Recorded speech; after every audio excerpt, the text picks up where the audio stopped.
এবার দেখেন নারী কোন পোশাকে বের হবে না।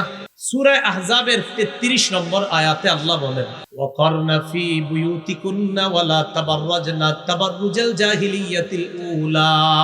নবী আপনার বিবির মাধ্যমে সারা দুনিয়ার নারীদেরকে বলেন, ওয়াকারনা ফি বুয়ুতিকুন্না, নারীরা তোমরা ঘরে অবস্থান করবা, তোমরা তোমাদের ঘরে অবস্থান করবা, ওয়ালা তাবাররাজনা তাবাররুজাল জাহিলিয়াতিল উলা, প্রাক জাহিলি যুগের নারীরা যেইভাবে রাস্তায় বের হতো এইভাবে তোমরা বের হবা না। আল্লাহ বলে দিলেন বের হবা কিভাবে, মুখ ঢেকে বের হবা, জাহিলি যুগের নারীদের মতো বের হবা না। তাহলে সূরা আহজাবের 59 নম্বর আয়াতে বললেন মুখ ঢেকে বের হতে হবে, আর 33 নম্বর আয়াতে বলছেন শোনো জাহিলি যুগের নারীদের মতো বের হবা না। জাহিলি যুগের নারীরা কিভাবে বের হইতো, এই গলা থেকে তারা যে জামাটা পরতো দুই পাশে তারা ফাড়া রাখতো। নাউজুবিল্লাহ। মা বোনরা যেই জামাটা পরতো তারা দুই পাশে ফাড়া রেখে, কানাত তামশি বাইনে ইয়াদাই রিজাল, পুরুষরা যেই রাস্তায় হাঁটতো ওই রাস্তায় পুরুষদের মাঝখানে গিয়ে তারা চলাফেরা করত জাহিলি যুগে। আল্লাহ বললেন এই জাহিলি যুগের নারীদের মতো বের হবা না। তাহলে বলেন তো জাহিলি যুগের নারীদের মতো বের হবে না আমাদের মা বোনরা? হ্যাঁ, প্রয়োজনে বের হলে কি ঢেকে বের হবে? এটা সূরা আহজাবের 59 নম্বর আয়াতে বলছে প্রয়োজনে মুখ ঢেকে বের হবে। আচ্ছা, মুখ ঢেকে বের হলে ফায়দা কি? আল্লাহ বলেন জালিকা আদনা আইয়ুরাফনা ফালা ইউযাইন, এতে তাদেরকে চেনা সহজ হবে যে তারা নারী। একটা নারী যখন বোরকা পরে মুখ ঢেকে বের হয়ে দ্বারা চলবে তখন চেনা সহজ হবে, হ্যাঁ তারা নারী, তারা কারো সম্মানিতা মা, কারো বিবি, কারো কন্যা, কারো মেয়ে। আল্লাহ বলে ফালা ইউযাইন, যখন একটা ছেলে বুঝবে একজন সম্মানিতা নারী আমার সামনে দিয়ে যায়, ফালা ইউযাইন, তখন ওই নারীটাকে আর উত্তক্ত করা হবে না, টিজ করা হবে না, ইফটিজিং বন্ধ করার স্লোগানও দেওয়া লাগবে না। আমি আল্লাহর বিধান তোমরা মেনে নাও। আল্লাহর বিধান মেনে দিলে ওই ইফটিজিং বন্ধ স্লোগান এটাও লাগবে না। আল্লাহর বিধান মানলে এমনি বন্ধ হয়ে যাবে। পর্দা ছাড়া আপনি পোস্টারে লিখলেন ইফটিজিং বন্ধ করুন, অথচ আপনার পর্দা নাই, আপনার চেহারা খোলা, চুলগুলা খোলা। আল্লাহ বলছে না চুল ঢাকো, চেহারা ঢাকো, তাহলে তোমাকে ইফটিজিং, তোমাকে টিজ করা হবে না। তোমার ফালাই জাইনার অনুবাদ হলো ওই নারীদেরকে টিজ করা হবে না, টিজের বাংলা উত্তক্ত করা হবে না। তাহলে বলেন তো মুখ ডেকে বের হইলে উপকারিতা কি? তাদেরকে কি কেউ এসিড মারবে? বিসমিল্লাহ। আপনাদের এলাকার 5 বখাটে ছেলে এক কলেজের সামনে গিয়ে দাঁড়াইছে। কলেজের সামনে দাঁড়িয়ে আছে কি দক্ষিণ পাড়ার জামিলা খাতুন এদিকে যাবে, তার মুখে এসিড মারবেন এই নিয়তে দাঁড়ায় রয়েছে। জামিলা খাতুনের বান্ধবীরা পরামর্শ দিছে যে তুমি এক কাজ করো, বোরকা পরো আর মুখ ঢাকো। তো এই মেয়েটা ইদানিং মুখ ঢাইকা বের হয়, আর ওই 5 জন প্রতিদিন গিয়া দাঁড়ায়। গত শনিবার থেকে খালি প্রত্যেকদিন দাঁড়ায় রয়েছে, প্রত্যেকদিন যায়, কিন্তু ওই মেয়েটা আর বের হয় না। আসলে ওই মেয়ে ডেলি বের হচ্ছে, ওরা দেখে না, খালি খোঁজে কই। সবাই দেখে পর্দা অলি আপনার মুখ ঢাইকা ঢাইকা। তো তাদের টার্গেট হলো ওই উত্তরপাড়ার অমুকে তো মুখ ঢাকে না। এখন এরা খোঁজ খবর নিয়ে বুঝতে পারলো মেয়েটা মনে হয় আর কলেজে আসে না। আসলে মেয়ে ডেলি কলেজে আসতেছিল, ডেলি ক্লাস করতেছিল। শুধু মুসলিম বান্ধবীরা, অন্যান্য পর্দা বেশির মেয়েরা বুদ্ধি দিছে মুখ ঢাকো, তাহলে তোমারে আর চিনবে না, এসিড মারার আর তোমার মুখে এসিড পড়ার ভয়ও করবে না। এই মেয়েটার মুখ ঢাকার কারণে ছেলেগুলা খালি তারা তালাশ করে কোথায়। দেখেন তো মুখ ঢাকার উপকারিতা আছে না নাই? তাহলে এবার আপনাদের কাছে শুনতে চাই, পর্দা কি মুখ সহ না মুখ ছাড়া? তো আমি যদি আপনাদের আব্বার মতো হই, আমার সামনে কি মুখ ঢাকা লাগবে কিনা? হ্যাঁ, মনে করেন আমার সামনে একটা মেয়ে, আমি হেরে পড়াইতেছি বালেগা, তো আমি হের শিক্ষক হিসাবে বাপের মতো জিনিসটা আছে কিনা এরকম পাঠাইতেন। আল্লাহ পাক রব্বুল আলামিন বলে দিলেন ওয়াইদা সালতুমুহুন্না মাতাআন ফাসআলুহুন্না মিন ওয়ারাই হিজাব, যখন তোমরা নবীর বিবিদের কাছে প্রয়োজনীয় কোনো জিনিস চাইবা, ফাসআলুহুন্না, তখন তোমরা প্রয়োজনীয় জিনিসটা চাইবা মিন ওয়ারাই হিজাব, পর্দার আড়াল থেকে চাইবা। সাহাবীদেরকে বললেন যখন তোমরা নবীর বিবিদের কাছে প্রয়োজনীয় কোনো জিনিস চাইবা পর্দার আড়াল থেকে চাইবা। আপনারা বাড়ির পাশ দিয়ে যাইতেছেন, পানির পিপাসা লাগছে, হঠাৎ এই বাড়িতে গিয়ে বললেন বাড়িতে কেউ আসেন, এক গ্লাস পানির হলে আমার জন্য ভালো হয়। নারী পর্দার আড়াল থেকে সে পানির গ্লাসটা পর্দার এ পাশে রেখে ভিতর থেকে বলবে হ্যাঁ পানি দেওয়া হয়েছে, আপনি পানি পান করেন। আল্লাহ বলছেন নারীদের থেকে যখন কিছু চাইবা, পর্দার আড়াল থেকে চাইবা। এখন আপনাদের কাছে আমি জানতে চাই, পর্দার আড়াল থেকে সাহাবীরা যখন কিছু চায়, তখন কি আম্মাজানদের শরীরটা পর্দার ভিতরে ছিল আর মাথার চেহারাটা এমনি বাইরে ছিল? হ্যাঁ, চেহারা কি ডাকতে হবে কিনা? উদ্ভট কথা কোত্থেকে আসতেছে আল্লাহ জানে। হঠাৎ হঠাৎ মুখ ঢাকার প্রয়োজনীয়তা নাই। তো আল্লাহ বলছেন, যখন তাদের কাছে কিছু চাইবা, ফাসআলুহুন্না মিন ওয়ারাই হিজাব, পর্দার আড়াল থেকে চাইবা। আল্লাহ আমাদের মা বোনদেরকে শরঈ পর্দা, খাঁটি পর্দা করার তৌফিক দান করুন। আল্লাহ কয়, পর্দার আড়াল থেকে পুরুষরা যদি নারীদের কাছে কিছু চাও, আর নারীরা উপাস থেকে কিন্তু নরম ভাষায় কথা বলবে না, কর্কশ ভাষায় বলতে হবে। জি, পানি দেওয়া হয়েছে, নেন খান। কোনো নরম ভাষা না, কিন্তু নারী যখন কোনো পুরুষের সাথে কথা বলবে কর্কশ ভাষায়, নরম ভাষায় বলা যাবে না। কথা বুঝে আসছে? হ্যাঁ। এখন আল্লাহ কয়, এটা বললে কি হবে? জালিকুম আতহারু লিকুলুবিকুম ওয়া কুলুবিহিন্না, এটা তোমাদের আর ওই নারীদের অন্তরের পবিত্রতার কারণ বলে আমি আল্লাহ এই পর্দার সিস্টেমের এপাশ আর ওপাশে পর্দা করে কথা বলাটা আমি আল্লাহ উভয়ের কলবের পবিত্রতার কারণ বলে ঘোষণা করলাম। আল্লাহ পবিত্র থাকে। সহজে বুঝেন, মোবাইলে হঠাৎ এক নারী কণ্ঠ আর আপনার সাথে খুব সুন্দর করে কথা বলতেছে, আপনার ঘরে মাত্র 3 জন সন্তান। কয়জন? 3 জন। কিছুদিন পরে আর ঘরে আসে না ঠিক মতো, মানে ভাল লাগে না। ইদানি ঘটনা কি? স্ত্রীরও ভাল লাগে না, ছেলে মেয়ে কাউরে আর ভাল লাগে না। সমস্যা মনে হয় কোথাও হচ্ছে কি? উনি ওই তালতলায় গিয়া খালি কার সাথে যেন কথা বলেন। কি ইদানিং কার সাথে কথা বলেন? না, ওই ব্যবসায়ী পারপাস সব যাইতেছে। এটা আপনি মানেন আর না মানেন, দুই পক্ষ থেকে যখন নাকি আপনি নরম সুরে কথা বলা হবে, অবশ্যই শয়তান তাদেরকে বিপদে ফেলাবে। সহজ হিসাব। আরেকটা হাদিস শুনেন, বাইহাকি শরীফ দালাইলুন নবুওয়া 7 নম্বর খণ্ড 117 নম্বর পৃষ্ঠা। রসুল ইন্তেকাল করলেন। ওলামা ছাড়া এখানে যারা আছেন কেউ বলতে পারবেন রসুল কোন বিবির ঘরে ইন্তেকাল করছে? আলেম ছাড়া অন্যরা? মাশাআল্লাহ, মাশাআল্লাহ। আয়েশা সিদ্দিকা রাদিয়াল্লাহু তাআলা আনহার ঘরে রসুল ইন্তেকাল করলেন। ইন্তেকাল করার পর রসুলের দেহ মুবারক খাটের উপরে, দেখেন খুব মন দিয়ে বুঝেন, আয়েশার ঘরের দরজা লাগানো, পর্দা ফালানো। আবু বকর সিদ্দিক আসলেন। আসার পর যখন রসুলের ইন্তেকালের সংবাদ শুনলেন, এটা শুনে আবু বকর সিদ্দিক আসলেন, ঘরের সামনে দাঁড়িয়ে আছে।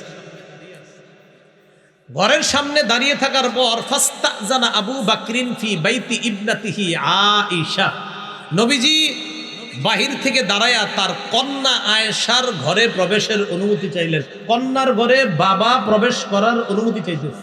কথাটা মন দিয়ে বুঝতে হবে। কন্যার ঘরে বাবা অনুমতি চাইতেছে, মা আয়েশা আমি কি আসবো? আমি আবু বকর। আম্মা জান আয়েশা সিদ্দিকা একটু পরে বললেন, জি আব্বা আসেন। এখন হাদিসটা পুরোটা শুনলে আপনাদের বিষয়টা ক্লিয়ার হবে। ফাদাখালা আবু বকর, হযরত আবু বকর ঘরে ঢুকলেন। ওয়ান নিসাউ হাওলা, ওই ঘরের মধ্যে নবীর বিবি, অন্যান্য যে বিবিগুলা ছিল আম্মাজান আয়েশা ছাড়া সব বিবিরা নবীর দেহ মুবারকের পাশে ছিলেন। আবু বকর সিদ্দিক অনুমতি চাওয়ার অর্থ হলো, আয়েশা আমি কি ঘরে আসবো? আম্মাজান আয়েশা একটু পরে বললেন, যে আব্বা আসেন। কেন? ফাস্তাতারনা মিন আবি বকরিন, নবীর অন্যান্য বিবিরা আবু বকর ঘরে ঢোকার কারণে তারা নিজেদেরকে পর্দার আড়ালে নিয়ে গেলেন, মুখ ঢেকে ফেললেন। ইল্লা মা কানা মিন আয়েশা, আয়েশা মুখ ঢাকে নাই। আয়েশা ছাড়া অন্য বিবিরা মুখ ঢাকলো, আয়েশা কেন ঢাকলো না? আলেমরা না বুঝাইলেও সহজে বুঝবেন। আবু বকর ঢুকার পর আম্মাজান আয়েশা মুখ ঢাকে নাই, আর সব বিবিরা মুখ ডাকছে। বলেন তো আপনার আয়েশা কেন মুখ ঢাকে নাই? বাবা আর অন্য বিবিরা মুখ ডাকছে, পর্দা ফরজ না? এরপরেও কেউ মুখ খোলা রাখতে হবে? কেমনি কন আর কেমনি বলে বুঝবেন? রসুল ইন্তেকাল করলেন, আবু বকর ঢুকলেন, সব মুখ ডাকছে, একজন ছাড়া। একজনকে? আমার কন্যা বাপের সামনে মুখ ডাকবে কেন? সহজ হিসাব। আচ্ছা, আরেকটা হাদিস শুনেন, সহিহ বুখারীর 4141 নম্বর হাদিস। 4141 কত হয়? 4141, লম্বা হাদিস। তো লম্বা হাদিস আমরা শুনবো না, শুধু সামান্য একটু 3টা লাইন শুনবো। আপনারা জানেন আম্মাজান আয়েশা সিদ্দিকা রাদিয়াল্লাহু তাআলা আনহার ব্যাপারে মুনাফিকরা একটা মিথ্যা অপবাদ দিয়েছিল। জোরে সরে বলেন নাউজুবিল্লাহ। তো আম্মাজান হার হারায় ফেলছে, গলার হার হারায় ফেলছে। হার হারায় বিসমিল্লাহ আল্লাহুম্মা লাকাল হামদু ওয়া লাকাশ শুকর। হার হারিয়ে ফেললেন। হার হারানোর পর হার তালাশ করতে গিয়ে যখন নাকি হার পাইছে, পাওয়ার পর আসছে, আসার পর দেখে কাফেলার সব সদস্যরা চলে গেছে। আম্মাজান যে ছোট্ট একটা পালকির মতো ঘরের মধ্যে ছিলেন, যেটা সাহাবায়ে কেরাম এমনি আপনার ওজন করে, আপনার বহন করে বাহনের উপরে উঠায়া দেয়, সে পালকির মতো ছোট্ট ঘরটার মধ্যে আম্মাজান থাকলেও না থাকলেও মনে হইতো এরকম ওজন, মানে এত পাতলা মানুষ ছিলেন তিনি। তো আম্মাজান কয়, সাহাবীরা মনে করছে আমি ভিতরে আছি, আসলে আমি তো ছিলাম না। এরা মনে করছে আমি আসি, কারণ আমি থাকলে আর না থাকলে সেম ওজন হইতো, এই জন্য এরা বুঝতো না আমি আসি না নাই। কিন্তু এরা মনে করছে আম্মাজান তো আসি, মানে আপনার ওজন এতটা পার্থক্য হইতো না, এত পাতলা ছিলেন। আম্মাজান নিজে বলতেছে আমি খুব পাতলা মানুষ ছিলাম। তো সাহাবীরা চলে গেছে, সবাই চলে গেছে। আম্মাজান আয়েশা সিদ্দিকা বলে, ইন্না লিল্লাহি, আমি এখন কি করবো? নবীজি যখন মদিনায় যাবে, যাওয়ার পর আমারে যখন কাফেলার মধ্যে খুঁজে পাবে না, তখন নিশ্চিত কাউরে পাঠাবে আমারে খুঁজে বের করে নেওয়ার জন্য। থাক, এখানে আমি বসে থাকি, বসে রইছি। মনে করেন আম্মাজান এখানে বসা মাঠের মধ্যে, আরো পিছনে একজন সাহাবী ছিলেন, নবীজির নাম সফওয়ান। কি নাম? এই সফওয়ান সবার পরে রওনা করছে। উনি বাহন নিয়ে সামনে যাবে, ওই সাহাবীদেরকে ধরে ফেলতে পারবে উনি। তো উনি পিছন থেকে আসতে আসতে আসতে আসতে হঠাৎ দেখে যেই জায়গায় সাহাবীদের কাফেলা ছিল সেখানে মানুষের মতো একটা ছায়া দেখা যায়। কিরে, কে এটা? সামনে গেছে, আগায় গেছে। আম্মাজান আয়েশা বলেন, আতানি, সফওয়ান আমার দিকে আসছে। আসার পর আরফানি হিনা রাআনি, আমারে দেখেই চিনতে পারছে আমি আয়েশা। আপনাদের মাথায় প্রশ্ন জাগবে, হুজুর আম্মাজান আয়েশারে সফওয়ান দেখা চিনল কিভাবে? পর্দা করে নেই। আম্মাজান তো পর্দানিশীন নারী, চিনল কিভাবে এটা যে আয়েশা? এটা তো অন্য কেউ হইতে পারে, কিন্তু বুঝলো কেমনে এটা আয়েশা? আম্মাজান কয় যে এই জাতীয় প্রশ্ন তোমার মাথায় আসতেই পারে, স্বাভাবিক। এই জন্য আম্মাজান জবাবও দিয়ে গেছে। ওয়াকানা কদ ইয়ারানি ক্বাবলা আইয়ুদরাবা আলাইয়াল হিজাব, কয় দুনিয়ার মানুষ উল্টা পাল্টা ভাববা না। সফওয়ান পর্দার বিধান নাজিলের আগে আমারে দেখছিল, তাই আমারে চিনতো আমি যে আয়েশা। আজকে আমারে দেখা চিনছে। তোমাদের মাথায় যেন এই কুবুদ্ধি না আসে যে আম্মাজানদের চিন্না ফেললো কিভাবে উনি যে আয়েশা। শোনো, আমি যে আয়েশা, এটা পর্দার বিধান নাজিলের আগে আমারে দেখার কারণে সফওয়ান চিনতো আমি আয়েশা। আজকে আমারে দেখা চিনতে পেরেছে আমি আয়েশা। কেন? কারণ আগে দেখছিল আমি আয়েশা, বাকি পর্দার বিধান নাজিলের পরে কিন্তু আমারে আর কখনো দেখে নাই। হ্যাঁ, আজকে আমি ভাবছি এখানে আর কেউ নাই, আমি তো শুয়েছিলাম, মুখ ঢাকা ছিল না আমার। যেই মাত্র সফওয়ান আমারে দেখছে, শুধু এতটুকু পড়ছে, ইন্না লিল্লাহি ওয়া ইন্না ইলাইহি রাজিউন। আর আমি সফওয়ানকে দেখা সাথে সাথে আমি বললাম, খাম্মারতু ওয়াজহি বিল জিলবাব।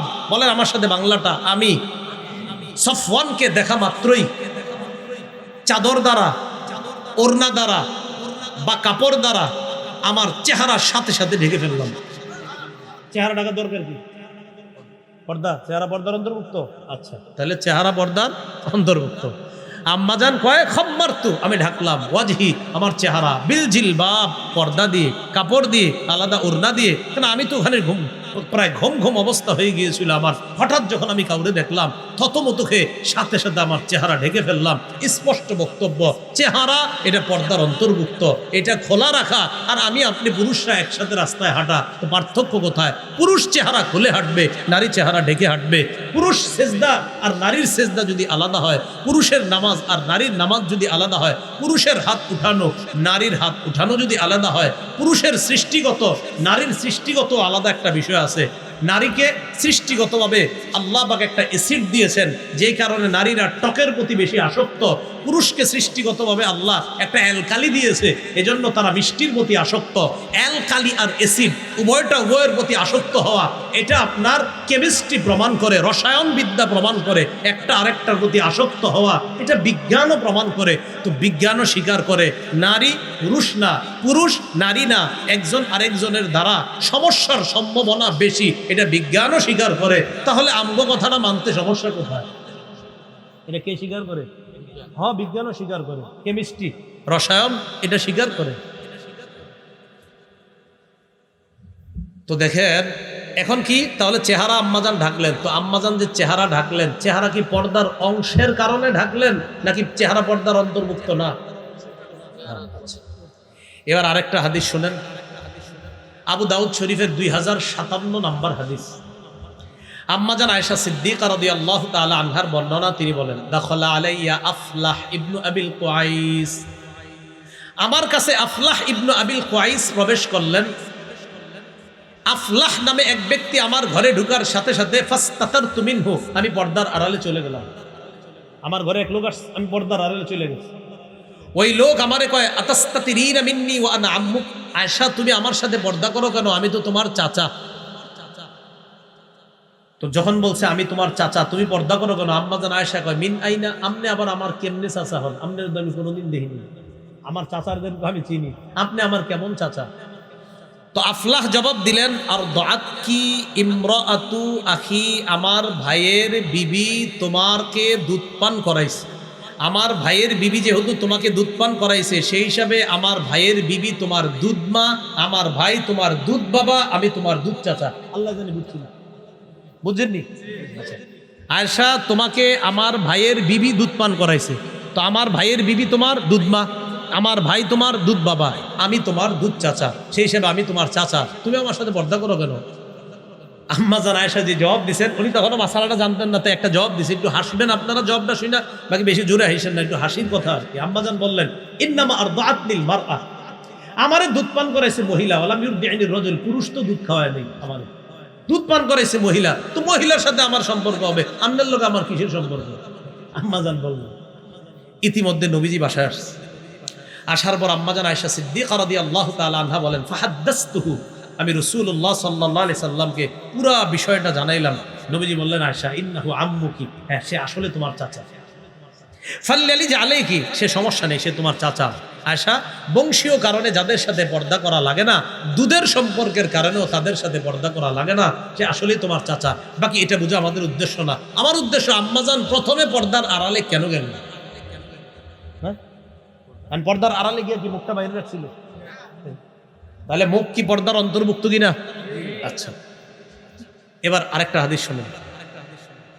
আবু দাউদ শরীফের বর্ণনা, উম্মে খাল্লাদ নামে এক মহিলা রাসূলের কাছে আসছে, তার ছেলে ইন্তেকাল করছে, তো ছেলের ব্যাপারে নবীর কাছে জানতে আসছে। সাহাবীরা কয়, আতাস আলিনা আন ইবনিকি ওয়া আনতি মুনতাকিবা, তুমি মুখে নেকাব লাগায় আসছো ছেলের ব্যাপারে জানতে, তোমার মাথা ঠিক আছে? কেন? ছেলে শহীদ হয়ে গেছে, ইন্তেকাল, ছেলে মারা গেছে, এই ছেলে মারা যাওয়ার পরেও মুখ যে ঢাকতে হবে এটা তোমার মনে আছে? মহিলারা সাহাবীরা বলতেছে, ছেলে মারা গেলেও তোমার যে মুখ ঢাকতে হয় এই সেন্স আছে তোমার? মহিলা জবাব দেয়, শোনো, বিপদ সন্তানের উপরে আসছে, আমার লজ্জার উপরে এখনো বিপদ আসে নাই। আর কেমনি বুঝাইলে বুঝবো? মহিলা কি কয়, ছেলে মারা গেছে তো কি হয়েছে, বিপদ ছেলের উপরে গেছে, আমার লজ্জার উপরে তো বিপদ আসে নাই, কেন আমি চেহারা ডাকবো না? আর আমাদের এই গ্রামগঞ্জে কোনো ছেলে মারা গেলে আমাদের মা বোনরা পর্দা দূরের কথা মাটিতে গড়াগড়ি করে কয়, আজরাইল আমার ছেলেরে দেখলো আর কাউরে দেখলো না। নাউজুবিল্লাহ, নাজায়েজ, হারাম এই সমস্ত কথা বলা। আল্লাহ আমাদেরকে হেফাজত করেন। এখন বলেন, মুখ ঢাকা লাগবে? তাহলে মুখ এটাও পর্দার অন্তর্ভুক্ত। বলেন, মুখ পর্দার অন্তর্ভুক্ত। আচ্ছা, ছেলে যখন কোনো মেয়েরে বিয়ে করাইতে নিয়ে যান, আপনার ছেলে একটা মেয়েকে বিয়ে করাবেন, বিয়ের আগে ওই মেয়েটাকে দেখাইতে নিয়ে যাননি? আর কয় না, দেখাইতে নিয়ে যান না? একটা বাড়িতে অনুষ্ঠান হয়, ওই বাড়িতে 2-4 জনের খানার আয়োজন করে, ছেলে যায় গিয়ে মেয়েটারে দেখে। কেন মেয়ের ওই বাড়িতে গিয়ে দেখে গা? চা স্টলে চিপা চুপা দেখলি তো হয়, বাড়িতে গিয়ে দেখবো কেন? অনুষ্ঠান করে এক জায়গায় দেখবে, দেখে গো আব্বা পছন্দ হয়েছে, বিয়ে করাই দেন, শেষ।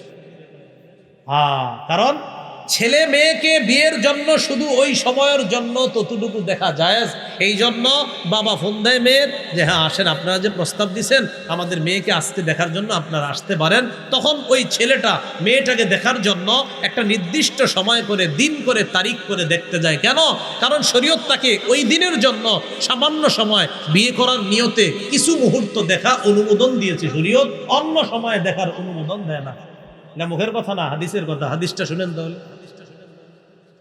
মুসনাদে আহমদ 5 নম্বর খণ্ড 424 নম্বর পৃষ্ঠা, এখানে আসছে, ক্বালা রাসূলুল্লাহ সাল্লাল্লাহু আলাইহি ওয়াসাল্লাম, ইযা খাতাবা আহাদুকুম ইমরাআতান ফালা জুনাহা আলাইহি আইয়ানজুরা ইলাইহা। রাসূলুল্লাহ সাল্লাল্লাহু আলাইহি সাল্লাম বলেন, তোমাদের কেউ যখন কোনো মেয়ের বিয়ের প্রস্তাব দেয়, তখন ওই মেয়েটাকে দেখা তার জন্য গুনাহ না।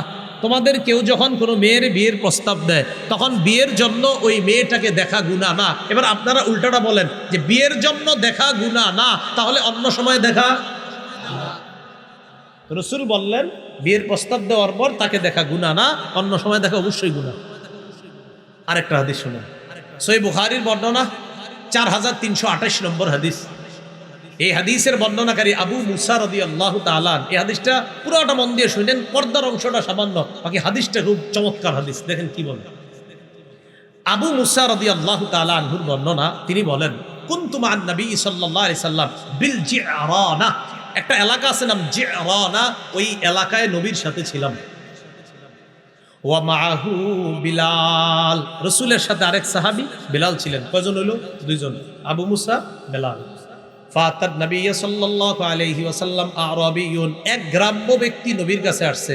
তাহলে আবু মুসা, বেলাল আর এক গ্রাম্য ব্যক্তি নবীর কাছে আসছে। আসার পর কয়, ইয়া রাসূলুল্লাহ আলা তুনজিজুলি মা ওয়া'আদতানি, আমারে যে ওয়াদা করছেন এটা পুরা করবেন না? নবীজি বললেন আবশির, সুসংবাদ গ্রহণ করো। এন গ্রাম্য ব্যক্তি কয়, কদ আকসারতা আলাইয়া মিন আবশির, আপনি খালি বলেন সুসংবাদ গ্রহণ করো, সুসংবাদটা কি এটাই তো করবেন। গ্রাম্য ব্যক্তি বল। নবীজি একটু রাগ হয়ে গেছে, বলেন নাউজুবিল্লাহ। ফাআকবালা আলা আবি মুসা ওয়া বেলালিন কাহাইয়াতিল গদবান, নবী একটু রাগ হয়ে আবু মুসা আর বেলালের দিকে তাকাইলেন। গ্রাম্য ব্যক্তির থেকে চেহারা ফিরায়া এবার বেলাল আর আবু মুসার দিকে তাকায়া বললেন, রদ্দাল বুশরা, গ্রাম্য ব্যক্তির সুসংবাদ দিয়েছিলাম, ও প্রত্যাখ্যান করেছে। ফাকবালা, তোমরা সুসংবাদটা নিয়ে নাও, গ্রহণ করে নাও। এখন ওই দুই সাহাবী বুদ্ধিমান কয়, কবিল না, সুসংবাদ কি জানা দরকার নাই, আপনি কইছেন এটাই যথেষ্ট। কবিল না, আমরা গ্রহণ করে নিলাম। ফাদআ বিকাদাহিন, পানির পাত্র আনলেন নবীজি। ফাগসালা ইয়াদাইহি ওয়া রিজলাহু, নবী নিজের হাত মুবারক ধুইলেন আর চেহারা ধুইলেন। আমরা কি প্রমাণ করার জন্য হাদিসটা শুনতেছি? পর্দা। কই পর্দার কথা কই? পুরোটা বন্ধ দিয়ে শুনতে হবে, নাইলে বুঝে আসবে না। রাসূল তার হাত মুবারক ধুইলেন, মুখ মুবারক ধুইলেন, ধোয়ার পর ওয়া মাজ্জা, কুলি করলেন। কুলি করার পর মনে করেন পাত্রে পানি আরেকটু আছে। নবীজি ওই দুই সাহাবী বেলাল আর আবু মুসাকে বললেন, ইশরাবা, নাও অতিরিক্ত পানি যা আছে পান করো তোমরা। ফাআফরিগা আলা নুহুরিকুমা ওয়া উজুহিকুমা, আর পানি যা থাকবে এই পানির ছিটা আলা উজুহিকুমা, চেহারা আর বুকের মধ্যে দিয়ে দিবা তোমরা। স্বপ্নেও যদি নবীর এরকম পানি পেয়ে যান তাও কিন্তু কম না। নবী সরাসরি বলতেছে, আমি যেই পানিটা উজু করলাম, কুলি করলাম, আর কিছু পানি আছে, এটা তোমরা দুইজন পান করো। পান করার পর চেহারা আর বুকের মধ্যে কি করো? ছিটা দাও। কি প্রমাণ করার জন্য হাদিস চলতেছে? পর্দা। এই অবস্থা চলতেছে। ফাফআলা, দুই সাহাবী তাই করলেন, পান করলেন, শরীরে আর মুখে ছিটাইতে লাগলেন। ফানাদাতু উম্মু সালমা মিন ওয়ারাইস সিতরি, নবীজির বিবি আম্মা জান উম্মে সালমা পর্দার আড়াল থেকে দুই সাহাবীকে ডাক দিলেন। কোথেকে?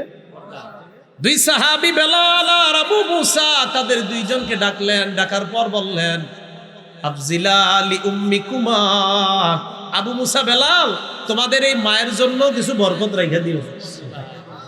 তোমরা দুইজন যে পানি পান করতেছো, নবীর বরকতটা, আফজিলা লি উম্মিকুমা, তোমাদের এই মায়ের জন্য কিছু বরকত রেখে দিও। তো মা পর্দার বাহির থেকে বলছে না পর্দার আড়াল থেকে?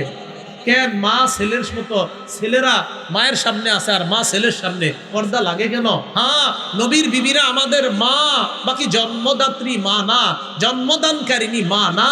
এই জন্য নবীর বিবিরা মা হওয়ার পরেও তাদের সাথে পর্দা ফরজ।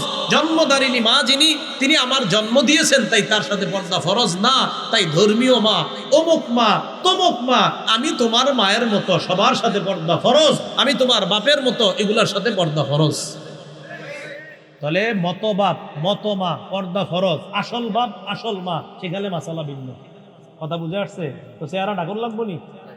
তাহলে পর্দা কি চেহারা সহ না চেহারা ছাড়া?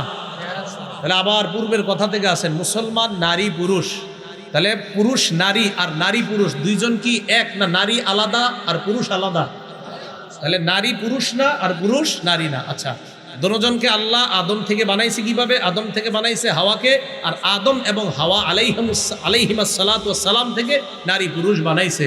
বানানোর পর আল্লাহ পাক রব্বুল আলামিন নারী পুরুষকে বলে দিলেন, এদের মধ্যে ইমানদার অবস্থায় যারা নেক আমল করবে তারা জান্নাতে যাবে।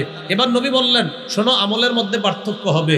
তোমাদের সেজদা পুরুষের সেজদা আলাদা হবে, নারীদের হাত উঠানো পুরুষের হাত উঠানো আলাদা হবে, নারীর সেজদা দেওয়া নারীর রুকু করা পুরুষের চাইতে অবশ্যই তার আলাদা হবে। তাহলে নারীর সেজদা রুকু নামাজটা রাসূলুল্লাহ সাল্লাল্লাহু আলাইহি সাল্লাম বলেন নারী জড়সড় হয়ে নামাজ আদায় করবে।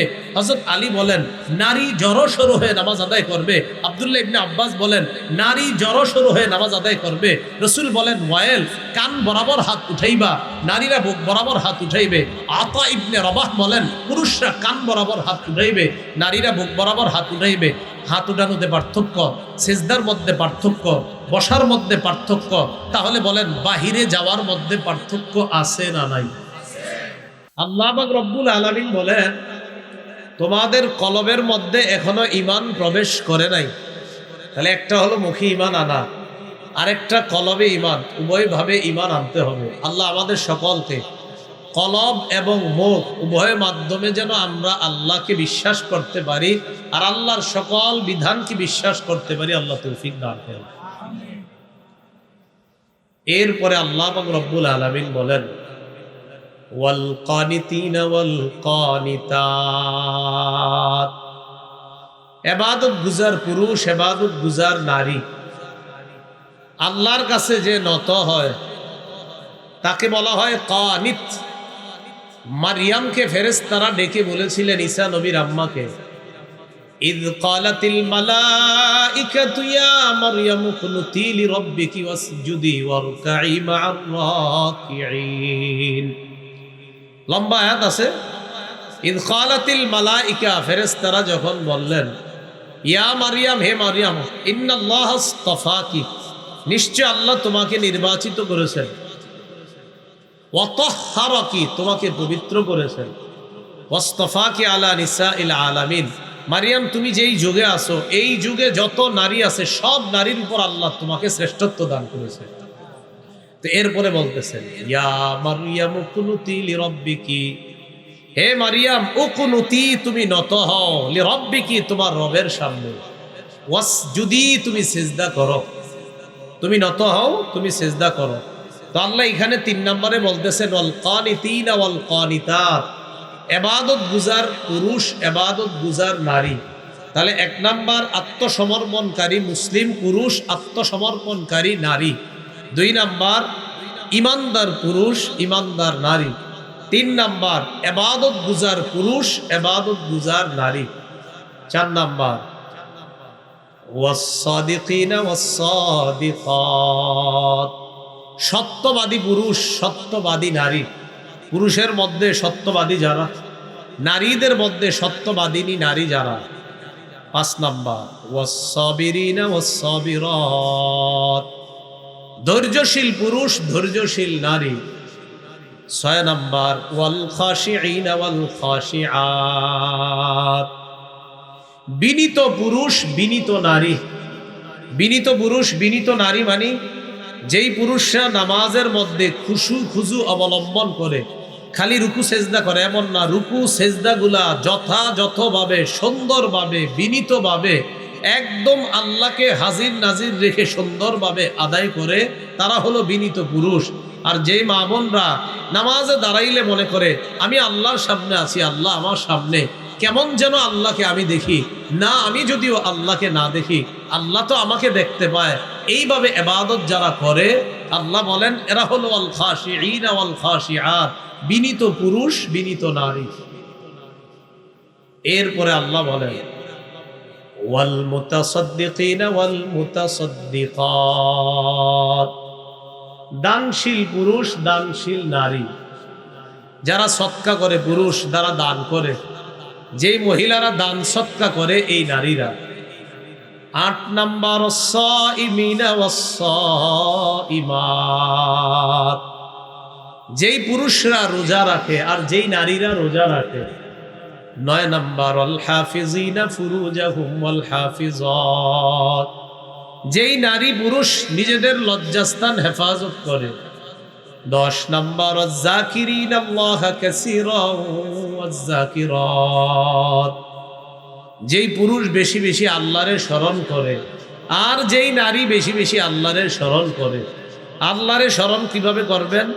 দাঁড়িয়ে আল্লাহরে স্মরণ করবেন, বসে আল্লাহরে স্মরণ করবেন, শুয়ে আল্লাহরে স্মরণ করবেন। সূরা আলী ইমরানের 191 নম্বর আয়াতে আল্লাহ বলেন, ইন্না ফি খালকিস সামাওয়াতি ওয়াল আরদি ওয়াখতিলাফিল লাইলি ওয়ান নাহারি লাআয়াতিল লিউলিল আলবাব। আসমান সমূহের সৃষ্টি এবং জমিনের সৃষ্টির মাঝে, ওয়াখতিলাফিল লাইলি ওয়ান নাহার, রাত এবং দিনের পরিবর্তনের মাঝে, লাআয়াতিল লিউলিল আলবাব, নিদর্শন রয়েছে জ্ঞানীদের জন্য। এবার আল্লাহ বলেন জ্ঞানী কারা? আল্লাযীনা ইয়াযকুরুনাল্লাহা কিয়ামা, যারা দাঁড়িয়ে আল্লাহরে স্মরণ করে, আল্লাহর জিকির করে। ওয়া কুউদা, যারা বসে বসেও আল্লাহরে স্মরণ করে। ওয়া আলা জুনুবিহিম, যারা শুয়ে শুয়ে বালিশে মাথাটা লাগায়ও আল্লাহরে স্মরণ করে। যেমন আজকে রাত্রে যখন শুইতে যাবেন বিছানায় বসে সুবহানাল্লাহ, আলহামদুলিল্লাহ, লা ইলাহা ইল্লাল্লাহ, আল্লাহু আকবার। আর ফাতেমা রাদিয়াল্লাহু তাআলা আনহারে নবীজি যেটা শিখাইছে যে ইযা আখাসতি মাদজাক, তুমি যখন বিছানায় যাইবা ফাতেমা, সাব্বিহিল্লাহা সালাসাও ওয়া সালাসিন, 33 বার সুবহানাল্লাহ পড়বা। ওয়াহমাদিল্লাহা সালাসাও ওয়া সালাসিন, 33 বার আলহামদুলিল্লাহ পড়বা। ওয়া কাব্বিরিল্লাহা আরবাআও ওয়া সালাসিন, 34 বার আল্লাহু আকবার পড়বা। ফাতেমা, সারাদিন কাজ করে যে ক্লান্ত হবে, তোমার শরীরের যে কষ্টগুলো হবে, এই 100 বার তাসবিহ পইরা যখন শুইবা, সারা দিনের ক্লান্তি আল্লাহ দূর করে দিবে। আল্লাহ বলেন জ্ঞানী কারা? আল্লাযীনা ইয়াযকুরুনাল্লাহা কিয়ামা, যারা দাঁড়িয়ে আল্লাহরে স্মরণ করে। ওয়া কুউদা, বসে বসে আল্লাহরে স্মরণ করে। ওয়া আলা জুনুবিহিম, শুয়ে শুয়ে আল্লাহকে স্মরণ করে। দেখেন আজকে আমরা সারাদিন যারা কাজ করছি, অটো চালাইছেন, সিএনজি চালাইছেন, কৃষি খাতে কাজ করছেন, দোকানদারি করছেন, সারাদিন আপনার কত পরিশ্রম কষ্ট হয়েছে, রাতে শোয়ার সময় আপনি এই তাসবিহটা আদায় করবেন। হযরতে ফাতেমা রাদিয়াল্লাহু তাআলা আনহা আল্লাহ রাসূলের কাছে গিয়েছিলেন খাদেম চাওয়ার জন্য। আব্বা, আপনার দরবারে খাদেম আসছে।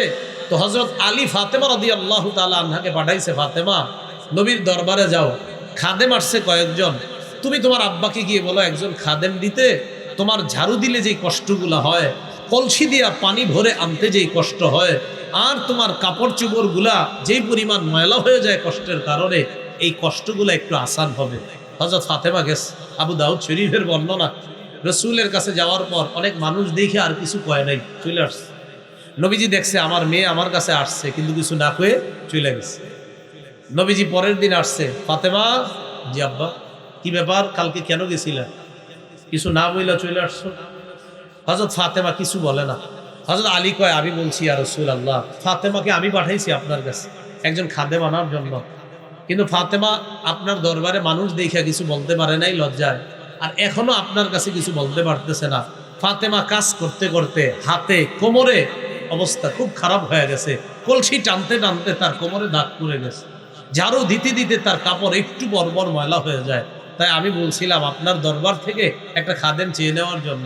নবীজি বললেন, ফাতেমা, তুমি যেই সারাদিন কষ্ট করো, আমি তোমার এর চাইতে আরো দামি জিনিস শিখাইয়া দেই। শুইতে যাইলে 33 বার সুবহানাল্লাহ, 33 বার আলহামদুলিল্লাহ, 34 বার আল্লাহু আকবার পড়বা। এই আমলটা খাদেমের চাইতেও আরো শ্রেষ্ঠ। এই হাদিস গবেষণা করলে বোঝা যায়, শরীরে যে ক্লান্তি আসে কষ্ট করার পর, সারাদিন কাজকর্ম করে আপনাদের যে কষ্ট হয়, রাতের বেলা বিছানায় যাওয়ার সময় যদি এই তাসবিহ আদায় করে শোন, যেহেতু কষ্ট লাঘবের পরিবর্তে নবী এই আমল নবীর কন্যা ফাতেমাকে শিখাইছে, আশাবাদী ইনশাআল্লাহ এই আমল যদি করেন সারা দিনের ক্লান্তি আল্লাহ দূর করবে। ক্লান্তি দূর করার জন্যই তো খাদেম চেয়েছে। এটা বললেন, ওয়াযাকিরিনাল্লাহা কাসীরাও ওয়াযাকিরাত,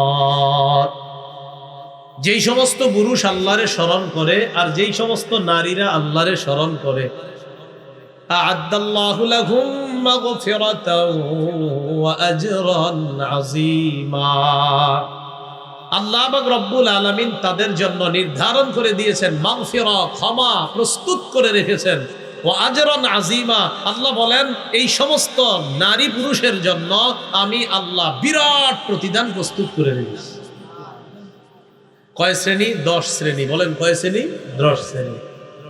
এখন আসেন 10 শ্রেণী নারী পুরুষ আল্লাহ আমাদের জন্য প্রস্তুত করে রেখেছেন এমন প্রতিদান, যেটাকে আল্লাহ বললেন বিরাট। সূরা নিসা আল্লাহ বলেন, নারী পুরুষের মধ্য থেকে যারা নেক আমল করবে, নারী পুরুষের মধ্য থেকে যারা নেক আমল করবে, এই নেক আমলের প্রতিদানে আল্লাহ পাক রব্বুল আলামিন তাদেরকে জান্নাত দান করবে। আল্লাহ স্পষ্ট বলেছেন এই নারী পুরুষরা জান্নাতে প্রবেশ করবে। সূরা নিসা আয়াত নাম্বার 124 আল্লাহ বলেন, وَمَن يَعْمَلْ مِنَ الصَّالِحَاتِ مِنْ ذَكَرٍ أَوْ أُنثَى وَهُوَ مُؤْمِنٌ, নারী পুরুষের মধ্য থেকে ঈমানদার অবস্থায় যারা নেক আমল করবে, ঈমান অবস্থায় যারা নেক আমল করবে, فَأُولَٰئِكَ يَدْخُلُونَ الْجَنَّةَ, আল্লাহ বলেন তারা জান্নাতে প্রবেশ করবে। নারী পুরুষের মধ্য থেকে ঈমানদার অবস্থায় যারা নেক আমল করবে তারা জান্নাতে প্রবেশ করবে। তাহলে বারবার আমি কি বলতেছি? নারী পুরুষ এই দুইটা জাতি। সূরা নিসার 1 নম্বর আয়াতে আল্লাহ বলেন, ইয়া আইয়ুহান নাসুত্তাকু রাব্বাকুমুল্লাযী খালাকাকুম মিন নাফসিন ওয়াহিদা, হে মানুষ তোমরা ভয় করো তোমাদের রবকে, যিনি তোমাদেরকে বানিয়েছেন এক আত্মা থেকে। এই আত্মা দ্বারা উদ্দেশ্য আদম নবী। وَخَلَقَ مِنْهَا زَوْجَهَا وَبَثَّ مِنْهُمَا رِجَالًا كَثِيرًا وَنِسَاءً। আল্লাহ ব্যাখ্যা করতেছেন আদম থেকে আল্লাহ বানাইলেন তার বিবি হাওয়াকে। আদম এবং হাওয়া থেকে আল্লাহ অসংখ্য অগণিত নারী পুরুষ সারা পৃথিবীতে ছড়িয়ে দিয়েছেন। তাহলে আল্লাহ আমাদেরকে বানাইলেন একজন পুরুষ আর একজন নারী থেকে। একজন পুরুষ আদম আর একজন নারীকে বলেন তো হাওয়া। এই কথাটা সূরা হুজুরাতে আল্লাহ আরো সুন্দরভাবে বলেছেন, ইয়া আইয়ুহান নাসু ইন্না খালাকনাকুম মিন যাকারিন ওয়া উনসা। সূরা হুজুরাতের 13 নম্বর আয়াতে আল্লাহ বলেন, হে মানুষ, ইন্না খালাকনাকুম, আমি তোমাদেরকে সৃষ্টি করেছি, মিন যাকারিন, এক পুরুষ থেকে, ওয়া উনসা, এক নারী থেকে। এক পুরুষ আদম, এক নারী হাওয়া। আমি গুরুত্বপূর্ণ একটা আলোচনার দিকে আগাইতেছি, মনোযোগ সহকারে শুনলে শেষ পর্যন্ত আপনারা বসতে হবে, তাহলে একটা বিষয় আমাদের সামনে স্পষ্ট হবে, যে বিষয়টা নিয়ে আমাদের দেশে ঝগড়া চলতেছে। তো আল্লাহ বললেন আমি তোমাদেরকে বানাইছি এক পুরুষ এক নারী থেকে। আবার সূরা নিসায় বললেন তোমরা ভয় করো ওই রবকে, যিনি তোমাদেরকে এক আত্মা থেকে বানাইছে, আদম থেকে। আদম থেকে বানাইছে হাওয়াকে। তাহলে বলেন তো আদম তিনি কি? পুরুষ। আর হাওয়া তিনি কি বলেন তো? নারী।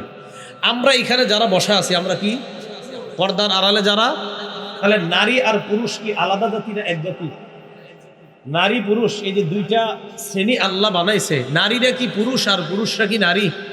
আচ্ছা, যদি নারীরা পুরুষ হইতো তো এখানে এসে বসতো, ঠিক না?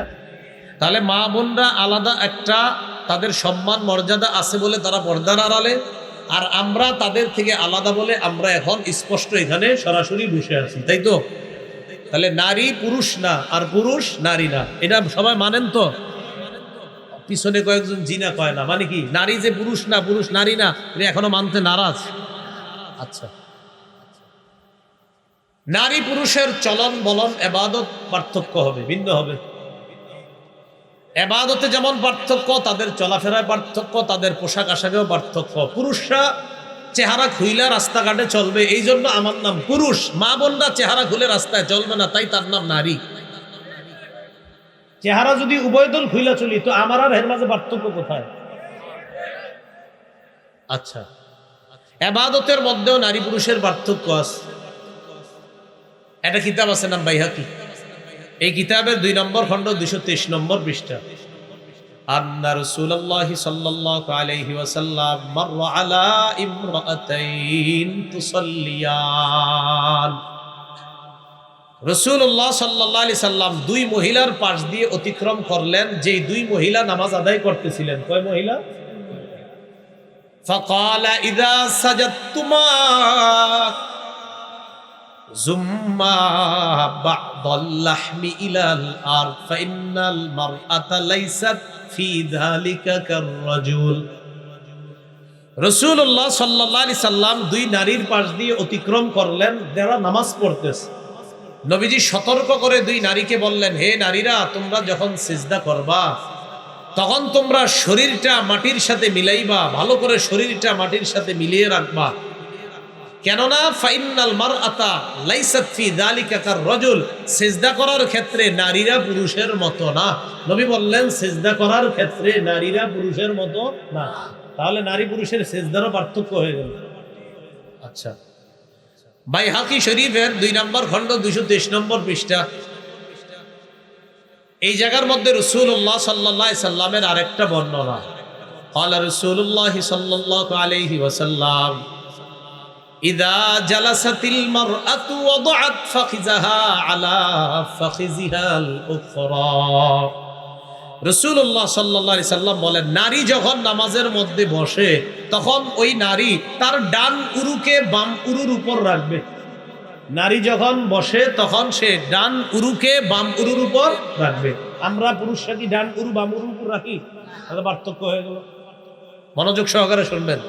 রাসূলুল্লাহ সাল্লাল্লাহু আলাইহি সাল্লাম বললেন, ইদা জালাসাতিল মারআ, নারী যখন নামাজের মধ্যে বসে, ফিস সালাহ, ইদা জালাসাতিল মারআতু ফিস সালাহ, নারী যখন নামাজের মধ্যে বসবে, ওয়াদাআত ফাখিযাহা আলা ফাখিযিহাল উখরা, সে তার ডান উরুকে বাম উরুর উপরে রাখবে।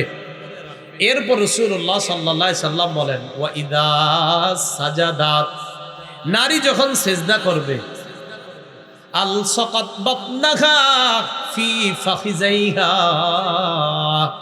নারী সিজদা করলে তার পেটটাকে দুই উরুর সাথে মিলিয়ে রাখবে।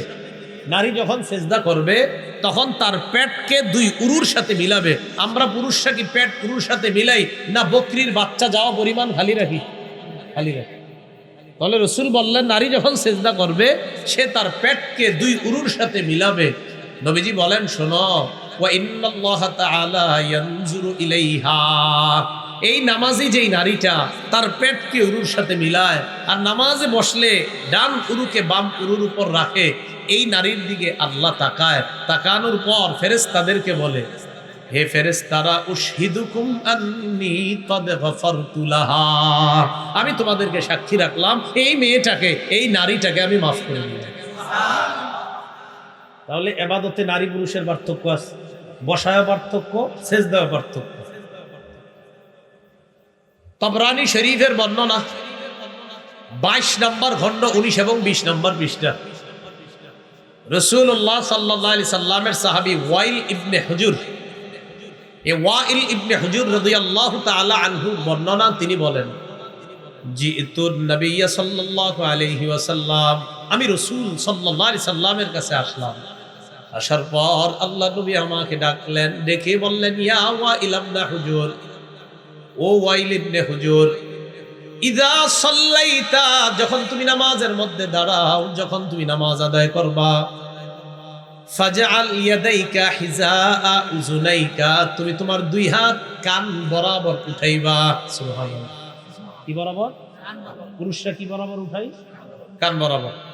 তাহলে রাসূলুল্লাহ সাল্লাল্লাহু আলাইহি সাল্লাম ওয়াইল ইবনে হুজুরকে বললেন, ইযা সাল্লাইতা, যখন তুমি নামাজ পড়বা, ফাজআল ইয়াদাইকা, তুমি তোমার দুই হাত, হিজাআ উযুনাইকা, তোমার কান বরাবর উঠাইবা। তো যাও, আরেক হাদিসে কানের লতি আছে, তো এই যে আপনার কান বরাবর মানলাম আমরা। এবার নবী বলেন, ওয়াল মারআতু তাজআলু ইয়াদাইহা, রাসূলুল্লাহ সাল্লাল্লাহু আলাইহি সাল্লাম বলেন, মহিলারা তাদের হাত উঠাবে হিজাআ সাদিয়াইহা, বুক বরাবর। কি বরাবর? তাহলে পুরুষ কান বরাবর, নারী বুক বরাবর। তো হাত উঠানোর মধ্যে নারী পুরুষের পার্থক্য আসেনি? সেজদায় আসেনি? বসায় আসেনি? তো ইবাদতে যদি পার্থক্য হয়, রাস্তায় বাইরে হইলে পার্থক্যটা কেন হবে না সেটা বলেন। তো রাসূলুল্লাহ সাল্লাল্লাহু আলাইহি সাল্লাম বললেন, ওয়াইল, তুমি যখন নামাজ শুরু করবা, ফাজআল ইয়াদাইকা হিজাআ উযুনাইকা, তুমি তোমার দুই হাত কান বরাবর উঠাইবা। ওয়াল মারআতু তাজআলু ইয়াদাইহা হিজাআ সাদিয়াইহা, আর নারীরা হাত উঠাবে তাদের বুক বরাবর। তাহলে পুরুষ আর নারীরা বুক বরাবর। একটা কিতাব আছে, নাম মুসান্নাফ আব্দুর রাজ্জাক, এই কিতাবের 3 নম্বর খণ্ড 130 নম্বর পৃষ্ঠা।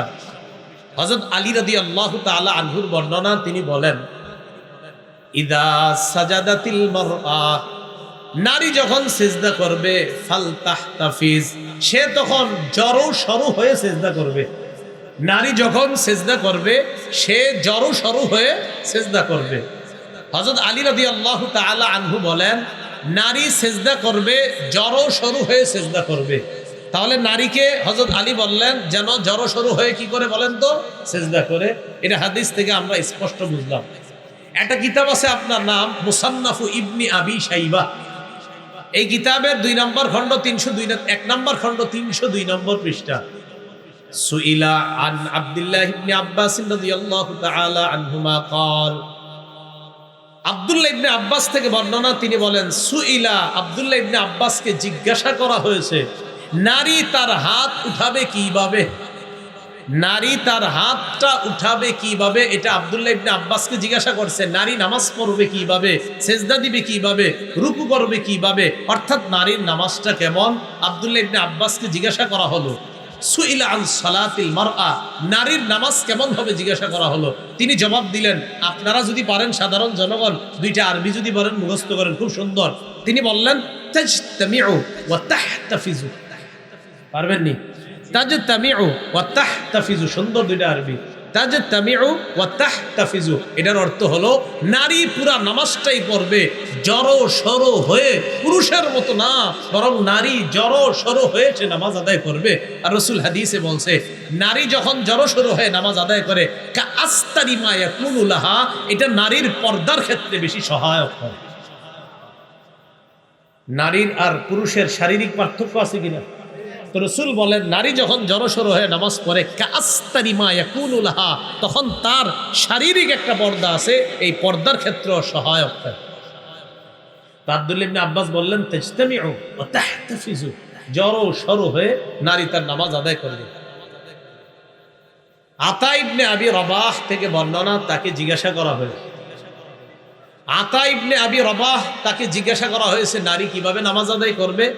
এটাও মুসান্নাফে ইবনে আবি শাইবা 2 নম্বর খণ্ড 270 নম্বর পৃষ্ঠা আছে। তিনি বললেন যে পুরুষ হাত উঠাবে কান বরাবর আর নারী তার হাত উঠাবে বুক বরাবর।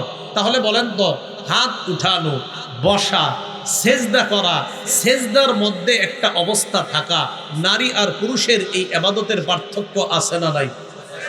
তো আমি বুঝাইতে চাইলাম, এবাদতে যদি পার্থক্য থাকে, বাহিরে যখন নারী পুরুষ বের হবে তখন তাদের চলন বলনে পার্থক্য আছে না নাই? আছে, যে দলিল কোরআনে আছে। সুবহানাল্লাহ। সূরা নূরের 31 নম্বর আয়াতে আল্লাহ বলেন ওয়ালা ইয়াদরিবনা বিআরজুলিহিন্না লিয়ুলামা মা ইউখফিনা মিন জিনাতিহিন্না। কেউ হাসবো না। নারীরা তাদের 2 পা সজোরে নিক্ষেপ করবে না, যেন তাদের গোপন সৌন্দর্য প্রকাশ পেয়ে যায়। এই গোপন সৌন্দর্যটা প্রকাশ পেয়ে যেতে পারে, অন্য কেউ হাসাহাসি করতে পারে নারী যদি জোরে হাঁটাহাঁটি করে। তাই আল্লাহ বললেন নারী তার 2টা পাও জোরে ফেলাইতে পারবে না, আস্তে আস্তে হাঁটবে। পুরুষ দৌড়াইতে পারবে, পুরুষ দ্রুত হাঁটতে পারবে। আল্লাহ বলছেন নারীরা তাদের পাটাও দ্রুত নিক্ষেপ করবে না। তাহলে কি হাঁটার পার্থক্য আসেনি? কেন আছে? এজন্য আমরা যারা স্বামী আছেন, আপনারা আপনার বিবিরে যখন নাকি রিক্সা উঠাইতে নিয়ে যান, আপনারা একটা কাজ করেন, খারাপ কাজ ঠিক করেন না। ছেলেটারে কোলে নেন, বাচ্চাটারে নিয়ে একটু দৌড় দেয়, তো মহিলা কি করবো, উনিও একটু স্পিডে হাঁটে পিছিয়ে পিছিয়ে আপনার কারণে। ওই যে আপনি একটু দ্রুত দৌড়াইতেছেন, আপনি দ্রুত দৌড়াইবেন না। আপনি আপনার বিবিকে আস্তে ধীরে হাঁটার ব্যবস্থা করে দেন। আপনি দ্রুত দৌড়াবেন না, অটো পাবেন, রিক্সা পাবেন, বাস পাবেন, এশিয়া লাইন একটা চলে গেলে আরেকটা পাবেন ইনশাল্লাহ। কিন্তু আপনার বিবি যে আল্লাহর হুকুম, নারীরা যেন তাদের পা সজোরে নিক্ষেপ না করে, আর এই সজোরে নিক্ষেপ করার কারণ যেন আপনি স্বামী না হন, এই বিষয়টা খেয়াল রাখবেন। স্বামী আগে দ্রুত দৌড়ায়, তো স্ত্রীও কি করবে, উনিও একটু হাঁটার স্পিড বাড়ায়, এটা আপনার কারণে। এই জন্য আপনি দ্রুত হাঁটবেন না। কি কথাগুলো বুঝে আসছে? তাহলে নারী পুরুষের ইবাদতে পার্থক্য, চলাফেরায়ও কি আছে? এবার বলেন, যদি চলাফেরায় পার্থক্য থাকে, পোশাক আশাকে পার্থক্য আসেনি? খুব মন দিয়ে বুঝবেন। আল্লাহ পাক রব্বুল আলামিন সূরা আহজাবের 59 নম্বর আয়াতে বলেন ইয়া আইয়ুহান নাবিয়্যু কুল্লি আজওয়াজিকা ওয়া বানাতিকা ওয়া নিসাইল মুমিনিনা ইউদনিনা আলাইহিন্না মিন জালাবিবিহিন্না। যালিকা আদনা আন ইউরাফনা ফালা ইউযাইন ওয়া কানা আল্লাহু গফুরার রহিমা। হে নবী, আপনি আপনার বিবিদেরকে বলেন, আপনার কন্যাদেরকে বলেন, মুমিনদের নারীদেরকে বলেন, ইউদিনিনা আলাইহিন্না, তারা যেন নিজেদের উপর টেনে নেয়, মিন জালাবি বিহিন্না, তাদের চাদরের কিছু অংশ। তারা যখন ঘরের বাহিরে যাবে তখন যেন নিজেদের উপর টেনে নেয় তাদের চাদরের কিছু অংশ। এই আয়াতের ব্যাখ্যা আব্দুল্লাহ ইবনে আব্বাস বলেন, আমার আল্লাহু নিসাআল মুমিনিনা ইযা খারাজনা মিন বুয়ুতিহিন্না ফি হাজা আইয়ুগাত্তিনা উজুহাকুন্না মিন ফাওকি রুউসিহিন্না বিল জালাবিব। বলেন আমার সাথে, আল্লাহ নারীদেরকে আদেশ করেছেন তারা যখন প্রয়োজনে বাহিরে যাবে তখন তারা মাথার উপর থেকে চেহারা ঢেকে, মুখ ঢেকে পর্দার সহিত বাহিরে যাবে।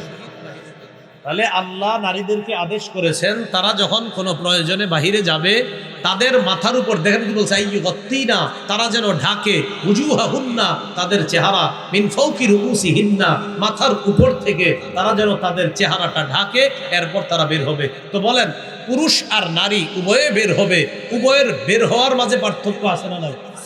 তাহলে হাঁটারও পার্থক্য আছে, আবার উভয়ের বের হওয়ারও পার্থক্য আছে।